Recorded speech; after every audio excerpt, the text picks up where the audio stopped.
All thy works with joy surround thee. Earth and heaven reflect thy rays. Stars and angels sing around thee. Center of unbroken praise.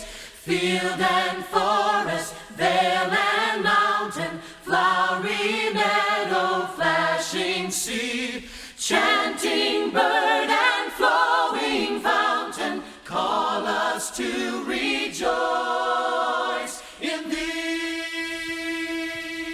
Amém. Eu acredito que uma das coisas mais negligenciadas é o poder da graça de Deus. Muitas pessoas falam da graça de Deus como uma indulgência de Deus, uma maneira de Deus deixar tudo como está, mas poder aceitar isso. Mas a graça é o poder de Deus para a transformação do homem. Eu estava lendo hoje Romanos capítulo 5, verso 19, e Romanos 5 é uma mina de ouro teológica, não é? Nós podíamos ficar cavando nessa mina a vida toda. A Bíblia diz assim: porque como pela desobediência de um só homem, muitos se tornaram pecadores, assim pela obediência de um só, muitos se tornarão justos. Isso é maravilhoso, não é? Uma mina teológica. Paulo está falando sobre justificação. Hoje, o meu tema é olhar para onde isso nos leva, não é? Toda a doutrina bíblica, ela visa um propósito, ela nos impulsiona para o propósito de Deus, que é transformar homens na imagem de Cristo.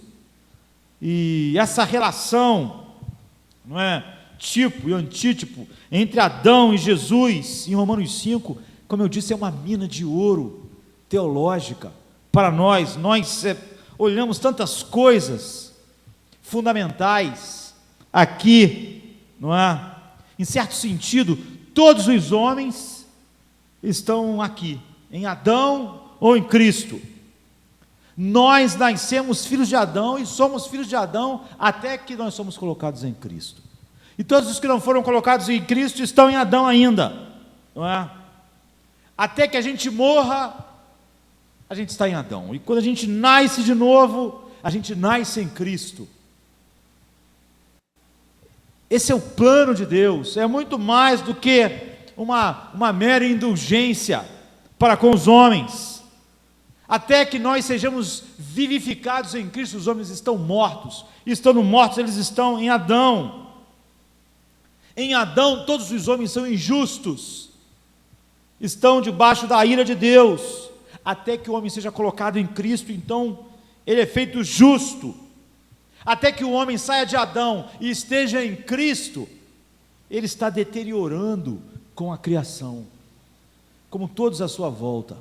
Um homem não está parado em sua tragédia, ele está se tornando cada dia pior, ou seja, cada dia mais diferente de tudo aquilo que agrada a Deus. Ele está se corrompendo pelas concupiscências do engano.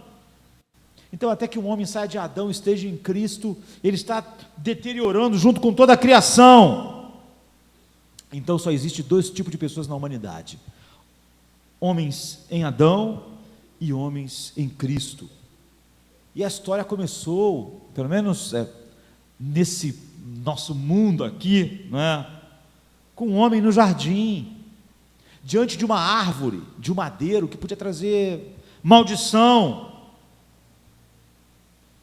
E nossa história de redenção começa também no jardim, onde novamente o segundo Adão, como Paulo diz, Cristo está diante de uma árvore, da onde há um símbolo de maldição sobre ela. E Gálatas 3,13 diz: Cristo nos resgatou da maldição da lei, fazendo-se maldição por nós, porque está escrito: maldito todo aquele que for pendurado no madeiro. Sabe? Ou seja, no alvorecer da nova criação, que somos nós, se não estamos mais em Adão, estamos em Cristo, o que o segundo Adão ia fazer? Isso determina tudo. Ele vai resistir à tentação, ele vai se submeter completamente a Deus, ao seu plano, ao seu propósito. Ele vai desfazer em todos aqueles que o Pai deu a ele toda a maldição que Adão trouxe sobre nós. Será que ele vai obedecer o segundo Adão, não é? Onde o primeiro fracassou? Deus disse para Adão não comer do fruto da árvore que estava diante dele. Essa era a ordem. A ordem agora para o segundo Adão no jardim também é o oposto, não é? Agora a ordem não é não comer, é eu quero que você beba o cálice. Jesus orou em Lucas 22:42, Pai, se quiseres, passe de mim este cálice, mas não seja feita a minha vontade. A ordem no Éden era não coma o fruto. Aqui era, pegue o fruto e coma. O fruto da vide moído, não é? O primeiro Adão sabia que ele tinha que recusar comer o fruto, mas ele não queria recusar. E o segundo Adão, ele não queria tomar o cálice como algo em si, mas ele queria fazer toda a vontade do Pai, não é? Ele sabia que ele devia fazer, e ele queria fazer. O primeiro Adão fracassou e culpou Deus. Foi a situação que tu me colocou, a situação foi difícil demais, a mulher. O segundo Adão se submeteu completamente a Deus. Mesmo na cruz ele chama Deus de Pai. O primeiro Adão, ele se vestiu com folhas para tapar a sua vergonha. A sua vergonha diante de Deus. O segundo Adão é o oposto, ele suportou a nudez da vergonha. Como está em Gálatas 3:1. Ele suportou publicamente toda a vergonha, sem se esconder. Sim, ele ficou ali o objeto da ira de Deus. O outro Adão desobedeceu, mas queria escapar da ira de Deus. E é nesse Adão que nós nascemos, é com ele que nós naturalmente nos parecemos. Não fazer a vontade de Deus, escapar da ira de Deus, não gostar de falar da ira de Deus, nos taparmos, nos desculparmos. O segundo Adão não, ele se expõe à ira de Deus. O primeiro Adão, ele se escondeu na esperança de salvar a sua vida. Quem sabe se nós nos escondermos, Deus não nos acha. Quem sabe a gente não morre. Mas o segundo Adão, ele não se escondeu, não é? Porque ele não queria proteger a sua vida. Ele queria entregar a sua vida, para que a nossa vida fosse poupada, a minha e a sua. Então o primeiro Adão, ele foi exilado do paraíso. Anjos, não só ele foi expulso, mas como anjos foram colocados para ele não colocar o pé ali de novo. A espada. Anjos eram a ameaça, não é? Ele foi expulso do paraíso. O segundo Adão abriu as portas do paraíso novamente para nós, como está em Marcos 15:37, Hebreus 10:19-20. E os anjos que antes, por causa do primeiro Adão, estavam lá para que o homem não retornasse ao paraíso, agora servem aqueles que hão de herdar a herança, sabe?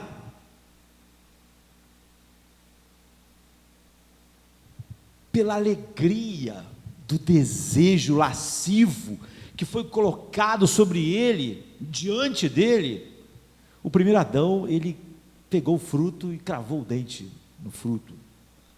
Mas a Bíblia diz que pela alegria que foi proposta a Cristo, que era a nossa redenção, para manifestar toda a beleza de Deus por toda a eternidade, a Bíblia diz em Hebreus 12:2, por essa alegria ele suportou a ignomínia e a vergonha. Ambos suportaram ambos compartilharam da árvore, mas um nos matou na árvore e o outro nos deu vida. Isso é maravilhoso. E o primeiro Adão, diferente do segundo, ele tinha que obedecer, só obedecer para nos dar vida, ter vida. Mas o segundo Adão tinha que morrer para que nós tivéssemos vida. Como está em Filipenses 2,8, e achado na forma de homem, humilhou-se a si mesmo, sendo obediente até a morte, morte de cruz. O primeiro Adão, Romanos 5 é uma mina teológica, tudo isso dava uma mensagem, cada coisa, cada gema dessa.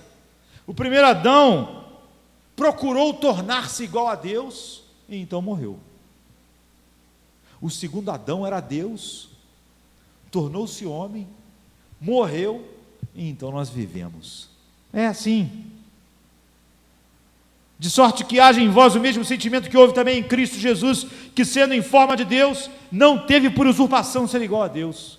O que Adão tinha feito? Queria ser Deus, ser igual a Deus. Ele era igual a Deus, mas não teve por usurpação, não se agarrou a esse direito, mas esvaziou-se a si mesmo, tomando a forma de servo, fazendo-se semelhante aos homens, e achando na forma de homem, humilhou-se a si mesmo, sendo obediente até a morte, e morte de cruz. Por isso também Deus o exaltou soberanamente, e lhe deu o nome que é sobre todo nome, para que ao nome de Jesus se dobre todo o joelho que está nos céus e na terra, e debaixo da terra, e toda a língua confesse que Jesus Cristo é o Senhor, para a glória de Deus Pai. Filipenses 2, 5-11.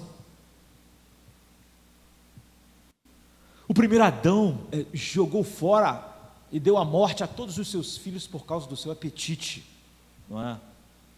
Mas o segundo Adão deu a sua vida para que nós pudéssemos viver de novo, como está em Hebreus 12, 14 e 15. O primeiro Adão está cheio de filhos. Olhe para o mundo. Todos nós nascemos filhos de Adão. Eles mentem, eles roubam, eles matam, eles acham que são deuses, eles acham que Deus existe para eles. Os filhos de Adão são iguais a Adão, até hoje, até o fim. Mas o segundo Adão tem irmãos e irmãs que amam a verdade, que odeiam o pecado, que amam a Deus, que entregam suas vidas. Ou seja, Jesus reverteu a maldição neles. É por isso que filho de Adão e filho em Cristo são completamente diferentes, como a luz é das trevas. É por isso que há essa incompatibilidade entre alguém estar em Cristo e ser como o mundo. Sabe, a maldição que caiu sobre nós em Adão foi desfeita. E agora nós podemos desfrutar dos frutos daquilo que Jesus fez. Então Cristo é o alfa e o ômega para nós. Esse é o poder motivador da graça na vida do apóstolo Paulo. Em Colossenses 3:11 ele diz: mas Cristo é tudo em todos. Todas essas coisas que ele descreve em Romanos 5, Paulo, e por isso não há escritos como o dele em outro lugar. Paulo começa com Cristo, Paulo continua com Cristo, Paulo termina com Cristo. Paulo não conhece um evangelho que começa com Cristo e depois volta para Adão. Começa com Cristo, depois vive como vivia antes. Ele começa com Cristo, ele continua com Cristo, ele termina com Cristo. Ele diz: olha, sede meus imitadores como eu sou de Cristo, porque para mim o viver é Cristo e o morrer é ganho. Não mais vivo eu, mas Cristo vive em mim. Cristo era o seu alfa e Cristo era o seu ômega. Isso é evangelho, isso é cristianismo. A graça salvou Paulo, a graça salva os filhos de Deus. E vai adiante. Pregar sobre o Cristo era o ofício de Paulo. É por isso que ele disse: olha, se viver trará frutos para Cristo, então eu quero viver mais, mas eu preferia morrer e estar com Cristo. Paulo diz: pela graça de Deus eu sou o que sou. Ou seja, Cristo sustentava Paulo. O que atraía Paulo todos os dias era a glória de Cristo. O meu desejo é vê-lo, o meu desejo é contemplá-lo. A fé em Cristo era a alegria do coração de Paulo, por isso ele não precisava de mais nenhuma outra alegria. Ele podia estar alegre nas condições mais vis. O amor a Cristo colocou Paulo num trabalho incansável. Ele não era alguém que fazia algo e logo estava cansado. Não. Ele disse: o amor de Cristo me constrange. Me constrange. O zelo por Cristo fez ele perseverar nas aflições, fez ele combater o erro, combater o mal, combater o falso evangelho. A esperança da glória de Cristo fez Paulo prosseguir incansavelmente. Ele dizia: prossigo para o alvo, esquecendo-me das coisas que ficaram para trás, eu prossigo para o alvo. A questão é, nós cremos nesse mesmo evangelho, nós estamos em Cristo, nós estamos livres da maldição em Adão. Os filhos de Adão ainda vivem como Adão, expressam Adão em seus desejos, expressam a Deus em seus pecados, expressam a Deus naquilo que impulsiona a vida deles. Mas Cristo é o nosso alfa e nosso ômega, o primeiro e último em nossas vidas. Ele é o centro das nossas vidas e a circunferência. Paulo diz em Filipenses 3,9: o meu desejo é ser encontrado em Cristo. Se alguém quiser me encontrar, eu quero que essa pessoa me encontre em Cristo. As doutrinas da graça apontam para esse fim. Qualquer ensino de doutrinas da graça que não aponte para isso é falsa. A questão que nós temos que sempre nos perguntar não é só se a graça nos salvou. Isso não é ofensivo para o homem, o suficiente, apesar de ser, não é? As doutrinas da graça apontam para este fim, Cristo como tudo. Se a morte nos encontrar hoje, ela vai nos encontrar em Cristo. Se nós tivermos que comparecer nesta noite diante da justiça divina, a justiça de Deus vai nos encontrar em Cristo. Se o julgamento de Deus nos encontrar hoje, vai nos encontrar em Cristo.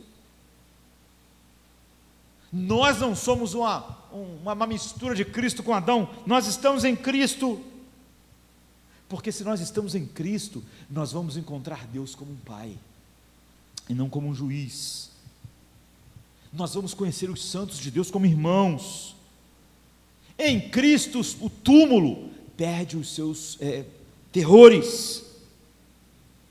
A lei não tem mais a reivindicação de nos condenar. Em Cristo, as ameaças da palavra de Deus não estão contra nós. Em Cristo, todas as promessas de Deus nos pertencem. Nada pode nos separar deste amor. Em Cristo, nós vivemos para a glória de Deus. Isso nos impulsiona, isso nos dá motivo para viver uma vida que o honre. Em Cristo, como diz João, os mandamentos de Deus não são pesados para nós. Não são um peso, são um prazer. Agora, em Cristo, nós estamos fora de Adão. Então Paulo diz, depois de preparar assim em Romanos 5, essa mina de gemas preciosas, que daria uma série de mensagens, ele diz que em Cristo, muitas pessoas querem apenas uma coisa de Cristo. Você vê como Cristo é o alfa e o ômega na vida de Paulo e todos aqueles que não estão mais em Adão, mas estão em Cristo. Então ele diz em Romanos 6, já no próximo capítulo: sabendo isto, você está em Cristo, eu estou em Cristo, sabendo isso, que o nosso velho homem foi crucificado com ele, para que o corpo do pecado seja desfeito, para que não sirvamos mais ao pecado como escravos. Isso é estar em Cristo, sabe? Esse é o poder da graça. Nós estamos mortos, o velho homem está morto, juntamente com Cristo. Há muitas coisas que nós podíamos tirar disso. Que tipo de morte foi essa de Cristo? Como em Cristo nós já crucificamos o velho homem. Paulo está nos colocando em Cristo, está nos apontando para a crucificação. Na cruz, Jesus morreu uma morte real. não era uma fantasia, não foi uma encenação. O oficial romano enfiou uma lança ao seu lado e disse: ele está morto. Quando a Bíblia diz que o nosso velho homem está morto, para que nós não servimos ao pecado, ela não está brincando. Não é só um jogo de palavras, sabe? Jesus morreu de fato na cruz. O corpo dele não foi abandonado para que depois ele saísse sorrateiramente. Não, não. Foi verificada a sua morte. Foi colocado num túmulo, foi colocado numa pedra. Cristo realmente morreu. Não houve fraude. Nós não podemos viver uma fraude. Paulo, depois de dizer tudo que nós somos em Cristo, agora não estando mais em Adão, ele diz: olha, nosso velho homem foi crucificado com ele, nós estamos nele. Não foi nenhum fantasma que sangrou, como os gnósticos começaram a ensinar. Jesus não teve um longo desmaio, nem entrou em coma, ele morreu. Assim deve acontecer conosco em relação ao velho homem. Nós não fingimos que não estamos em Adão, nós não estamos. Nós morremos. É isso. É isso que aconteceu com ele na cruz. Agora, Paulo diz: nós, você que estava se alegrando nessa identificação, é isso, essa é a nossa realidade. Ou seja, o velho homem não é só restringido por costumes sagrados, ele não deve ser cortado por austeridades temporárias que nós voltamos atrás depois. Não é transes fugazes que acontecem num culto, em que nós nos emocionamos. Ele está morto. Ele deve realmente morrer. Essa morte deve ser verdadeira dentro de nós. O velho homem está crucificado com Cristo. Às vezes, não é? As pessoas parecem mortas, mas elas não estão. Nós sabemos disso melhor do que naquela época, apesar de naquela época isso acontecer também. O coração bate tão fracamente, não é? Essa semana morreu um espanhol, se eu não me engano, que estava em coma há 23 anos, em coma profundo, não é? Seu coração batia tão fraco, sinais cerebrais tão fracos, um estado de coma tão profundo, suas mãos impotentes, como a de um cadáver, seus olhos fechados, cada membro paralisado, mas ainda está vivo, porque os órgãos vitais estão funcionando. Um americano ficou 18 anos em coma assim e voltou. Não acreditou que seus filhos agora eram adultos, não acreditou que quem era o presidente. Ele não estava morto, sabe? Assim há muitas pessoas se restringem em algumas coisas, mas seu interior, seus órgãos vitais em Adão estão vivos. Se abstêm de alguns pecados, tentam viver algo mais próximo, mas não morreu, não está morto, sabe? Então, secretamente, a vida de Adão está pulsando, os órgãos vitais. Quando nós estamos em Cristo, apesar do poder do pecado não ter sido completamente retirado daqueles que estão em Cristo, o amor ao pecado é retirado, e é por isso que há uma peleja, uma guerra no mundo consagrado ao pecado, sabe? Nesta vida, eu não digo que um homem viva completamente livre do pecado, porque não é o que a Bíblia ensina, mas a Bíblia diz de fato que o homem morreu, que ele não está mais em Adão, que sem santidade ninguém verá o Senhor, que o pecado deve ser morto, que o homem está em Cristo, odeia o mal. O pecado para você que está em Cristo, para mim, deve ser algo detestável, caçado, algo que nós temos coragem de colocar na cruz.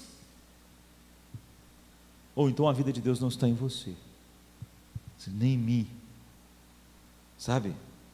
O pecado realmente deve estar crucificado. Aquilo em nós que um dia viveu está morto. Em segundo lugar, a morte de Jesus foi uma morte voluntária. Sabe, ele disse: eu dou a minha vida pelas ovelhas, ninguém a tira de mim, mas eu mesmo a dou. Jesus não precisava ter morrido se quisesse. Ele poderia descer da cruz, poderia desistir a qualquer momento para salvar-se, mas ele diz: voluntariamente eu me entreguei como um sacrifício pelos pecados daqueles que o Pai me deu. Assim, essencialmente, é essa verdade, sabe, o velho homem foi crucificado com Cristo, nós o colocamos à morte, por causa dessa nova natureza em Cristo, nós fazemos isso voluntariamente, sabe, mas quando isso não pulsa no homem, não é algo voluntário, é como um cão que volta e meia volta ao vômito, ou então como uma mulher de Ló que parte da cidade, mas está olhando para trás, ou é como um cachorro que vai pegar a carne, mas ela está muito quente, queima a língua, então ele deixa lá, mas só até esfriar. Tem pessoas que são assim. Às vezes o pecado, né, traz essas coisas, é quente, é terrível, traz coisas ruins, então se deixa lá, mas até que ele esfrie, para nós voltarmos. É como Orfa fez a Moabita, não é? Ela ficou como Ruth, mas depois ela foi embora. Ela pensou: se eu ficar com a minha sogra, é capaz de eu nunca mais casar, eu não vou ficar não. Eu fiquei um tempo, eu estava aqui tentando, mas eu vou embora, eu sou moabita. Mas Ruth disse: o teu Deus é o meu Deus, o teu povo é o meu povo. Não há volta, sabe? Muitas pessoas lutam contra o pecado, eu vou dizer, eles são atores, parece até que é luta de verdade, sabe assim, Hollywood, você vê sangue, você vê, parece que há um ódio, estão brigando com o pecado, mas eles só estão imitando o conflito, não é realidade, eles não odeiam o pecado.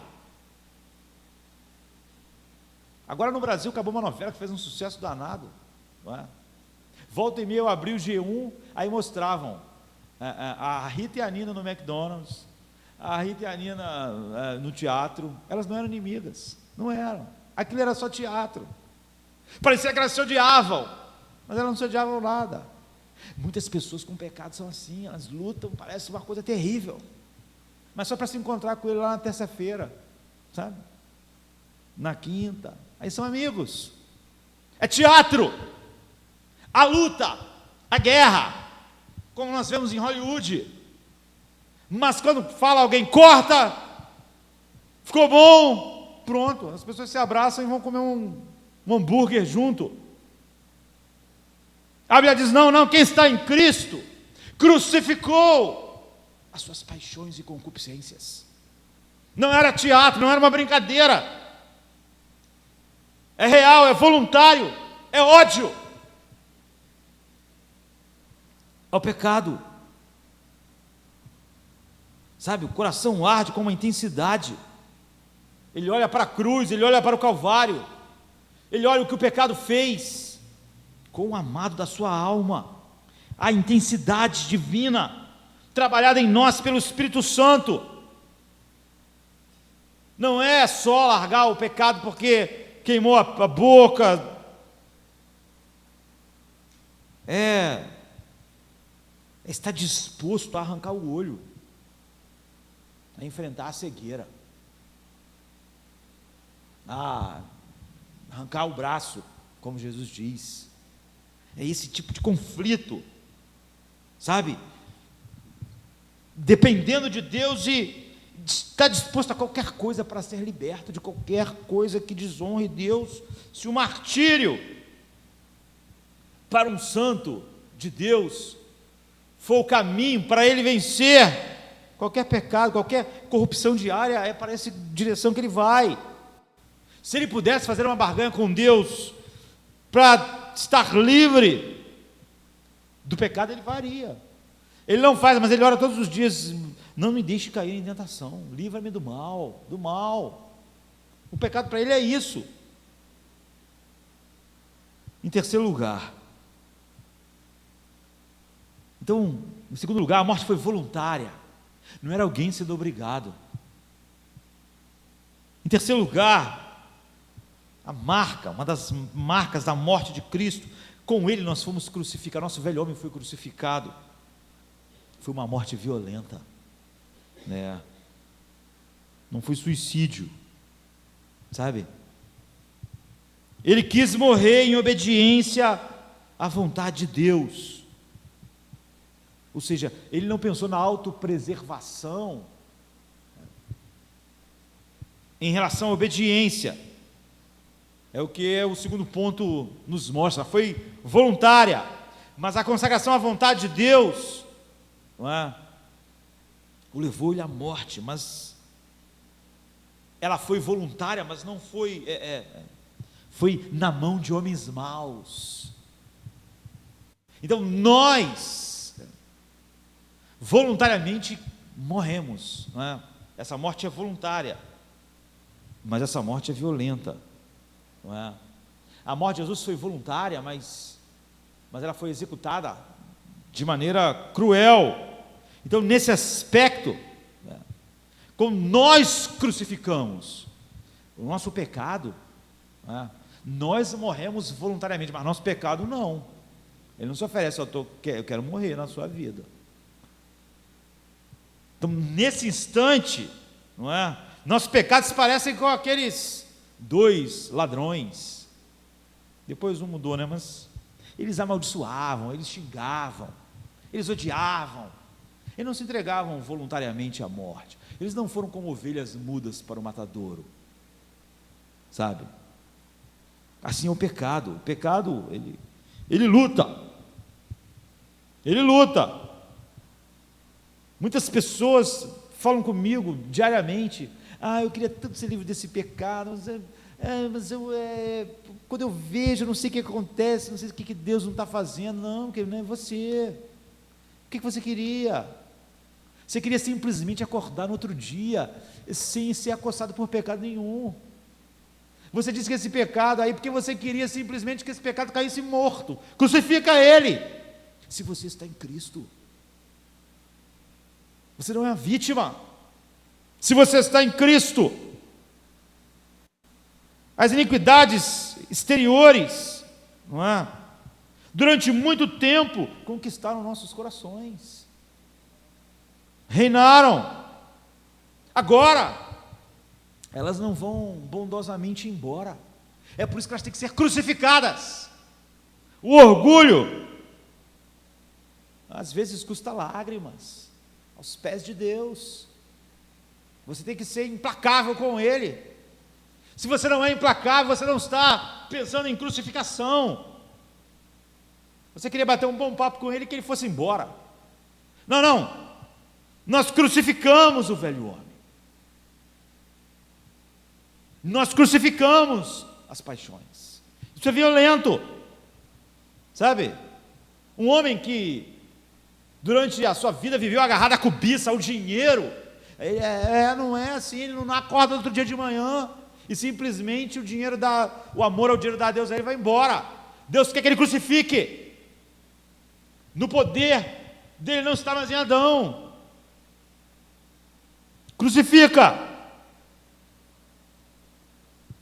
O amor ao dinheiro corrói a alma do homem, destrói. É um Deus. Há pessoas que viveram sua vida murmurando, se rebelando contra Deus.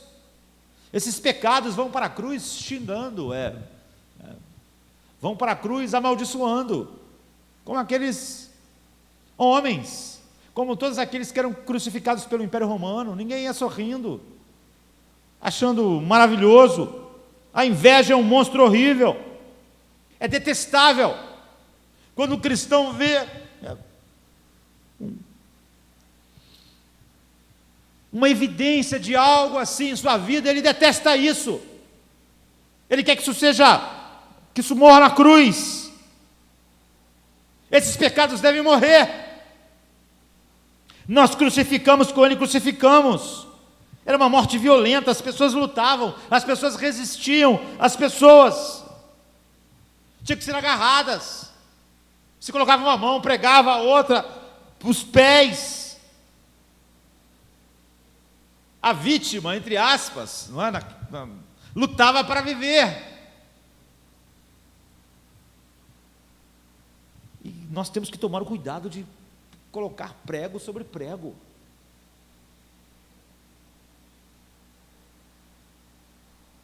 Em quarto lugar, a crucificação era uma morte dolorosa. Não é? O sofrimento da crucificação era extremo. Extremo. E a morte do pecado, sabe? Muitas das vezes é doloroso. É isso. A Bíblia diz: a tristeza segundo Deus gera vida. Tem tristeza, tem lágrimas.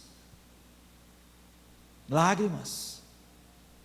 Se sente profunda tristeza por não se estar livre de tudo aquilo que causa repulsa aos nossos corações agora. Então nós oramos, nós choramos, nós gritamos: miserável homem que sou. Sabe, muitas vezes você olha para homens como Paulo, mas a vida dele custou noites de sofrimento, de oração, de angústia, de sofrimento, de tristeza segundo Deus. Houve um arrancar do olho direito, houve um arrancar da perna, do braço, como Jesus disse, melhor entrar sem um braço, houve isso.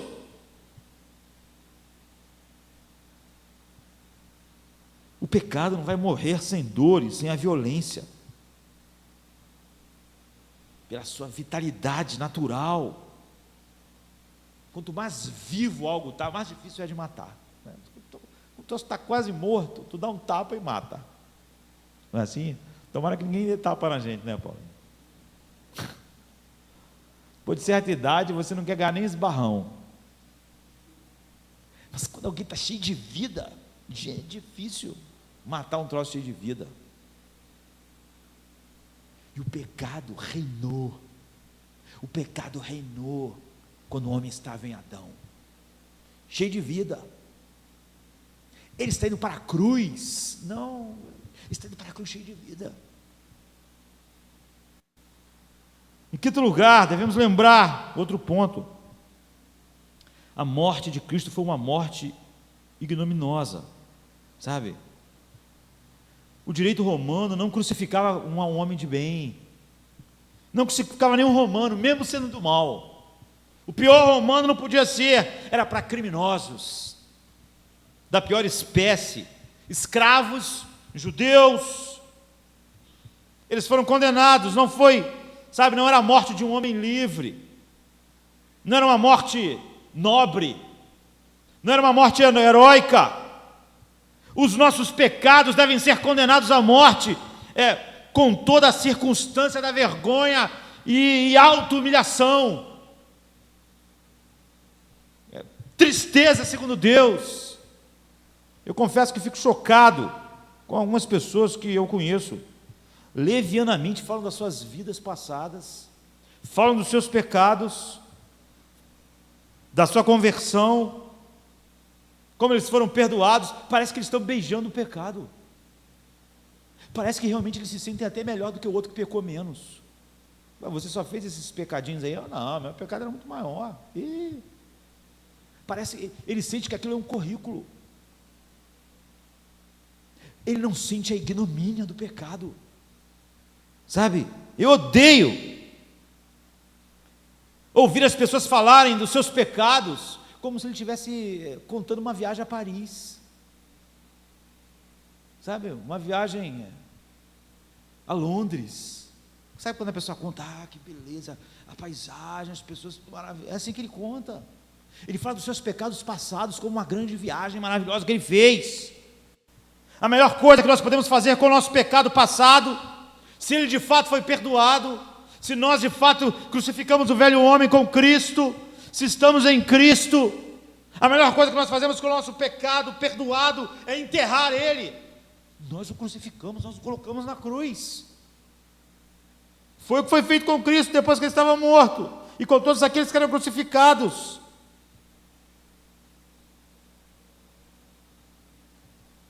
Sabe, um horror, um desprezo. Ninguém criou nenhum monumento à memória de quem foi crucificado.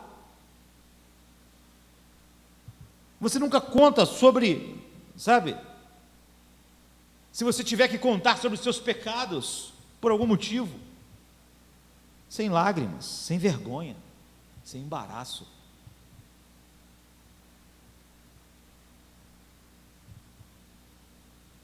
Encantado com a infinita misericórdia que pôde punir aquela ignomínia em alguém santo.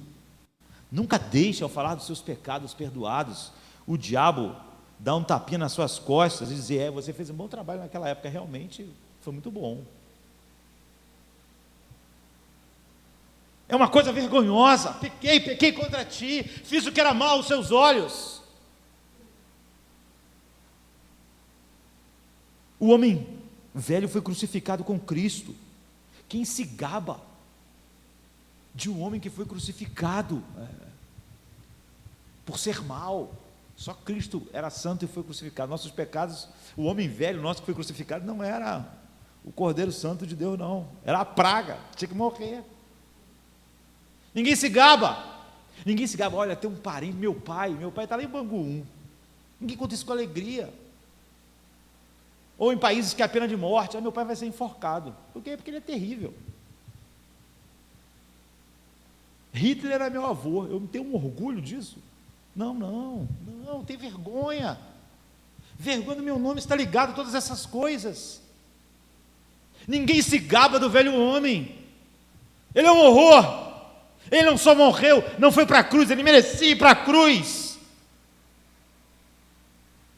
Alguém inocente pagou todos os seus crimes.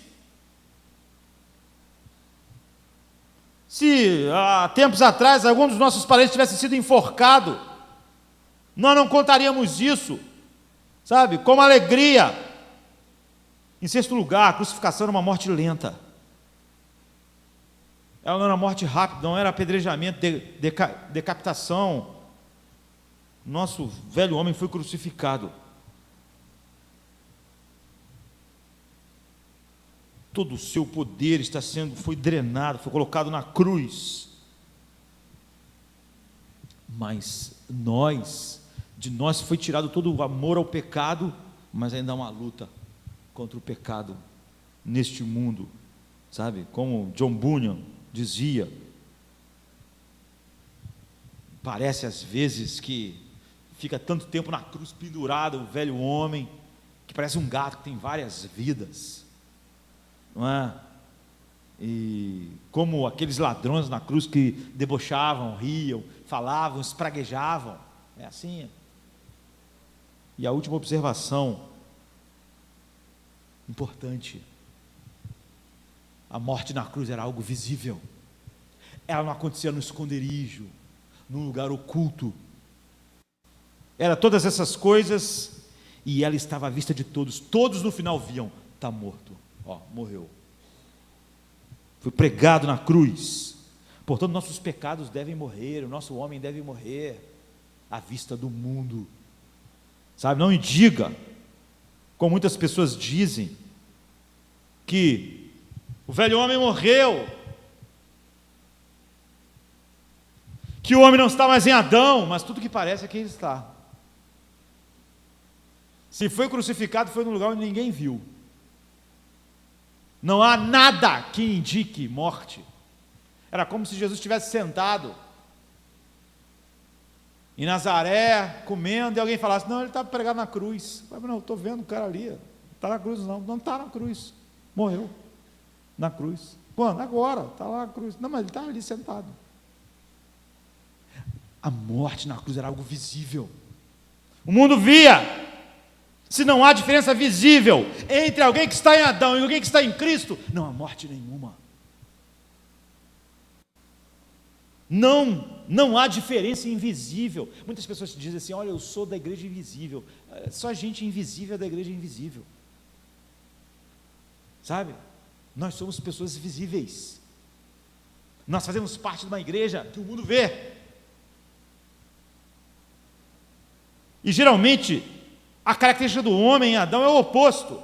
Ele pode até ser visivelmente alguma coisa que lá dentro ele não é. Mas o oposto. Não existe filho de Adão santo por dentro e podre por fora. Não é?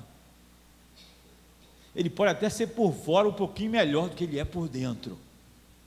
Mas a ideia de que alguém é podre por fora e santo por dentro, nem os filhos de Adão têm essa característica proeminente. Certa vez uma mulher falou isso para Roland Hill, um grande pregador entre os puritanos. A mulher disse: olha, ele não é o que eu gostaria que ele fosse, mas ele lá no fundo tem um bom coração para Deus. E Roland Hill, velho, disse: olha, se você for ao mercado e a mulher estiver vendendo maçã, e tiver uma cesta de maçã, só com maçã podre, assim em cima, mas ela disser para você assim: olha, mas lá no fundo só tem maçã boa, essas ruins só estão aqui por fora, você levaria para casa a cesta de maçã? Porque alguém esconderia as maçãs boas lá no fundo invisível e colocaria aquelas coisas podres do lado de fora? Não, queridos. O homem em Adão, quando você olha lá no fundo, ele ainda é pior, não é? E não o oposto.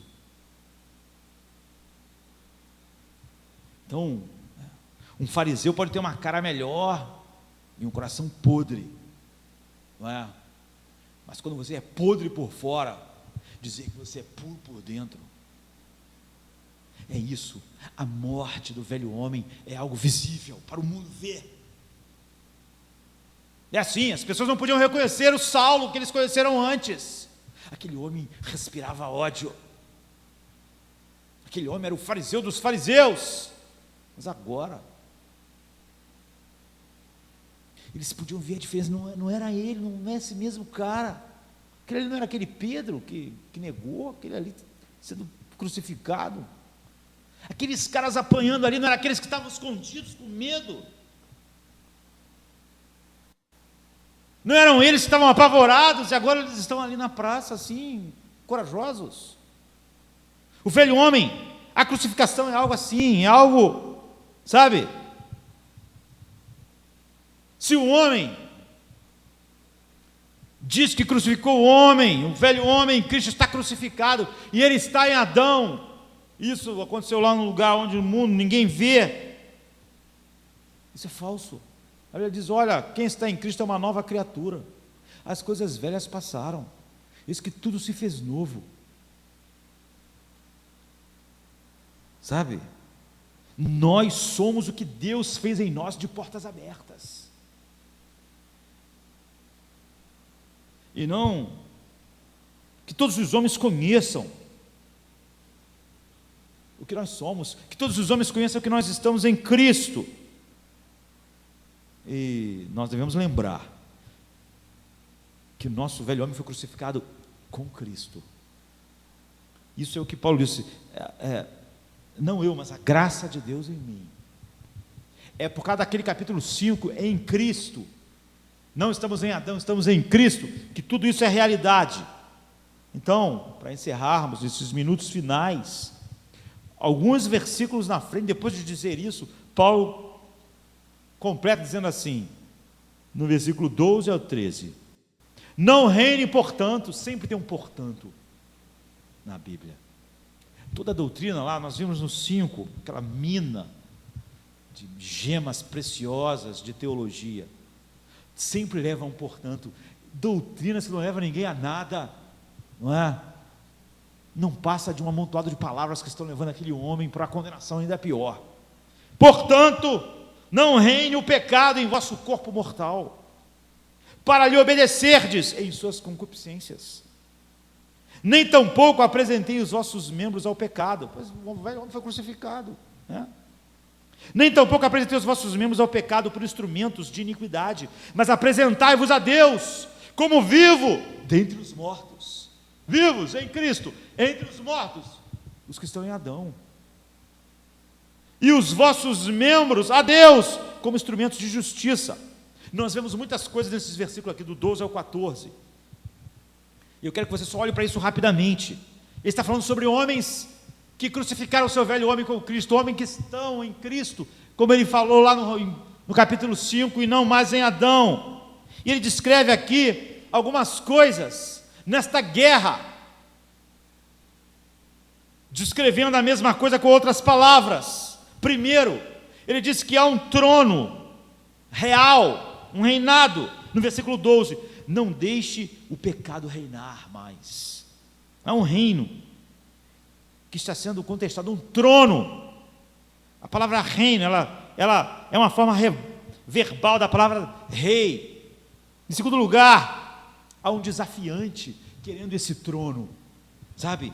Um revolucionário, um rebelde, que quer assumir o trono. Ou seja, o pecado. Ele diz, não deixe o pecado reinar. Não deixe que o pecado reine. Ele está em revolta, em motim. Ele lidera um motim para reinar. E vocês agora em Cristo resistem. Em terceiro lugar, há uma cidade, um castelo. Essa é a linguagem do apóstolo Paulo, que está sob ataque. Ou seja, o castelo onde está o trono, que é o seu corpo. Então ele diz, não deixe que o pecado reine em vossos corpos mortais. Em quarto lugar, ele diz que há servos nesse palácio. Servos, todo palácio tem servos, trabalhando. Ele diz, muitos desses servos passam para o outro lado, e às vezes agem como um agente secreto, infiltrado, mas do lado oposto. O pecado, ele tenta seduzir esses servos, para capturar o castelo. E esses servos são chamados de desejos, aqui por Paulo. Não deixe que o pecado reine em vosso corpo mortal, para lhe obedecerdes os seus desejos, para que os seus desejos obedeçam ao pecado, que quer o reino, o trono. Ele usa uma palavra neutra, ele não está falando de desejos maus, ele está falando de desejos. Mas esses desejos podem passar para o outro lado e obedecer a esse tirano. Em quinto lugar, ele incrementa algo, sabe? Para que vocês não possam obedecer. Não deixe que o pecado reine em vosso corpo mortal, para lhe obedecer os seus desejos, para que os seus desejos não obedeçam ao pecado. Ou seja, o pecado quer capturar seus desejos para que ele reine em vocês, fazendo com que os seus desejos passem para o lado dele. E esses desejos estão dentro das muralhas do castelo, e o pecado quer o reino. John Bunyan escreveu um livro sobre isso, A Guerra da Cidade da Alma Humana. Sobre isso que o apóstolo Paulo está falando. E o pecado oferece a esses desejos algumas recompensas, se eles capitularem, passarem para esse lado. Em sexto lugar, as armas do castelo podem ser tomadas e usadas pelo inimigo, não é? E as armas do castelo são o quê? São os membros. E nem os seus membros sejam usados como instrumentos do pecado. Seus olhos, sua língua, suas mãos, seus órgãos sexuais. Então ele diz no 13, não apresentei os vossos membros, os membros do seu corpo, ao pecado, como instrumentos de injustiça. Sabe, ele usa a palavra que ele usou em outros lugares, que João 18,3 usa. Armas, em vez de instrumentos, como está aqui, que isso não se transforme, sabe, em armas nas mãos do pecado, do lado da injustiça. Em outras palavras, não é nós que estamos criando essa imagem de batalha, é o apóstolo Paulo. Não deixe o pecado, que é o rebelde, que quer se apropriar do trono, capturar os seus membros. e transformar eles em armas contra o verdadeiro rei que é Deus. Não deixe nunca os seus membros serem usados para algo que desonra a Deus, que é o rei do coração de vocês, se vocês estão em Cristo, como ele, e não em Adão, como ele disse em Romanos 5, como ele aprofundou em Romanos 6,6 e como ele está aprofundando aqui. Então, em sétimo lugar, há um verdadeiro rei sobre o reino, ou seja, Deus. Então no 13b ele diz: não se rendam os vossos membros ao pecado, ao candidato rebelde ao trono, mas vocês devem apresentar vossas armas, vossos membros como armas da justiça de Deus. Vocês devem ser como vivos dentre os mortos. Todos os homens estão fazendo exatamente isso. O castelo, o reinado das suas vidas é dominado pelo pecado, seus desejos foram capturados pelo pecado, e suas mãos, olhos, pés são apenas instrumentos da injustiça. Mas vocês não, vocês são como vivos entre os mortos, apresentam os vossos membros então como armas da justiça, porque Deus está reinando em vocês. É a isso que a graça leva, sabe? O pecado é o rebelde, é o invasor. Permaneça fiel sempre ao Rei verdadeiro, porque vocês agora estão em Cristo. Todas as suas armas e todos os seus funcionários, ou seja, os desejos e os membros, devem estar a serviço desse rei. E finalmente, em oitavo lugar, não é? Isso acontece pelo poder da graça de Deus que opera naqueles que estão em Cristo. É o que ele fala no 14, depois de dizer isso ele diz: porque o pecado não terá domínio sobre vós, porque vocês não estão debaixo da lei, mas debaixo da graça. É assim, rei, poder, o desejo, esse conflito que ele descreve. Então, Deus é o rei. Agora, Cristo, estamos em Cristo, não em Adão. A ele pertence o castelo, o corpo, e a ele pertence os serviçais, que são os nossos desejos, e a ele pertence as armas do castelo, que são nossos membros. A chamada aqui é para vivermos totalmente leais a esse rei. Ele nos deu a sua vida, ele nos deu vida, ele fez de nós a sua morada, por meio de Cristo. Continue confiando nele, continue dependendo dele. Vocês estão debaixo da graça e não debaixo da lei. O pecado não tem domínio sobre vocês. Resista a todos os candidatos ao trono do seu coração, porque ele pertence a Deus. Em segundo lugar, o poder. Pecado é mais do que ato, pecado é um poder. Não reine, portanto, o pecado em vosso corpo mortal, porque quem reina é Cristo. Porque vocês estão como vivos entre os mortos, vocês não estão em Adão, estão em Cristo. E o pecado, ele não é um ato, o pecado reina no homem, nos homens. Essa é a ameaça do pecado, é assim que o pecado é. Não é apenas os atos que fazemos, o pecado é a energia por trás de cada ato. O pecado é o poder por trás de cada pecado. Vocês estão vivos, essas pessoas estão mortas. E ele leva o homem cativo através dos desejos dos seus membros. Os seus desejos são capturados por esse poder. Ou seja, os desejos em si não são pecado, mas são servos do corpo. E esse poder é capturado naqueles que estão em Adão. E são agora agentes do inimigo e não de Deus. E eles são membros da injustiça. Então ele diz: não deixe que o pecado reine em vosso corpo mortal, para lhe obedecerdes os seus desejos. O seu se refere ao pecado e não aos desejos. Em outras palavras, os desejos do corpo podem ser capturados pelo poder do pecado e feitos a servir como coisas que são ante Deus. E os seus membros e os desejos se transformam Judas, E nossos desejos se tornam então funcionários, agentes secretos do pecado.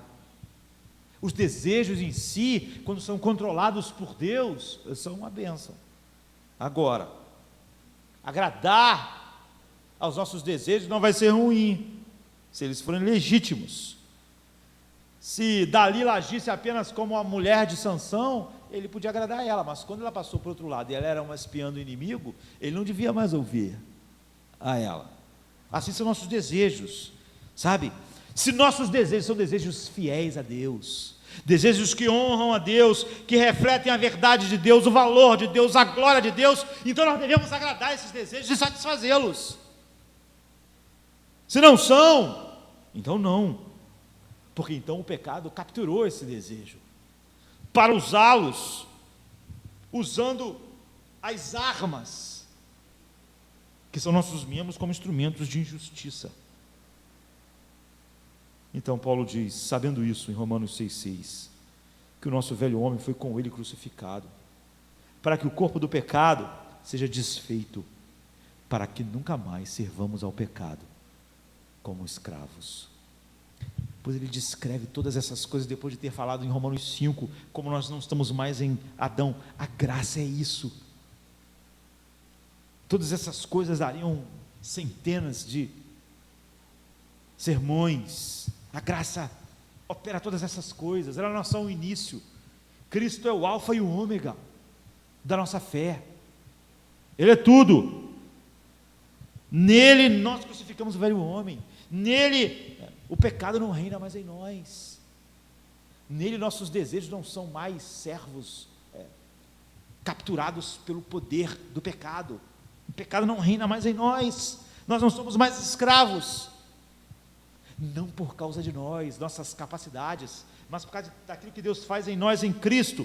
Porque nós estamos debaixo da graça, o pecado não tem mais domínio sobre nós. Essa é a graça de Deus. É assim que a graça faz, assim nós estamos em Cristo. Esse é o Evangelho, esse é o poder de Deus para a salvação de todo aquele que crê. Vamos ficar de pé. Mortals join the mighty chorus with